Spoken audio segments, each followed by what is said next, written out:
ఇప్పుడు ఎగ్జామ్ అనేది ఎలా ఉండాలంటే మీ కంపెనీలో ఉద్యోగం వస్తుంది, ఎవరికాడ పెట్టాలి ఎగ్జామ్.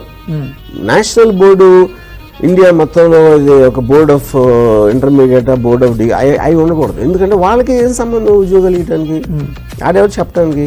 మీరు ఉద్యోగం ఇస్తున్నారు, TV5లో మీరు ఎవరికి ఉద్యోగం ఇస్తున్నారు, మీ పర్టిక్యులర్ రిక్వైర్మెంట్ కోసం, మీకున్న అవసరం కోసం మీరు క్వశ్చన్ పేపర్ ఫామ్ చేస్తారు.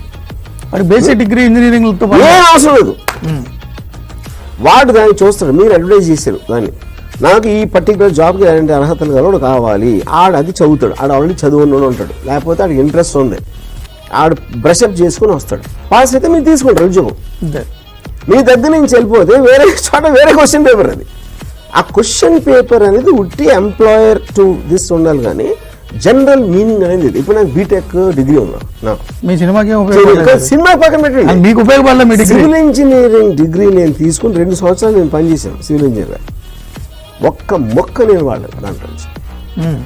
అసలు నాకు ఏమి ఎస్పెక్ట్ తెలియదు, వాళ్ళు కూడా అడగలేదు. ఇంకా బెటర్ ఏంటంటే నాకు ఎవరైతే వాళ్ళు సిమెంట్ బస్తాలు లెక్క పెట్టి చెప్పు, లేకపోతే ఆడు కాంక్రీట్ కరెక్ట్గా వేస్తున్నాడా లేదా, లేబర్ ఇలాంటివి నాకు ఏదో జాబ్ ఇచ్చా, ఆడు జాబ్ అప్పుడు కావాల్సింది అదే. నేను పెద్ద సివిల్ సైంటిస్ట్ అవుతాను కాదు కదా పాయింట్, యూనో.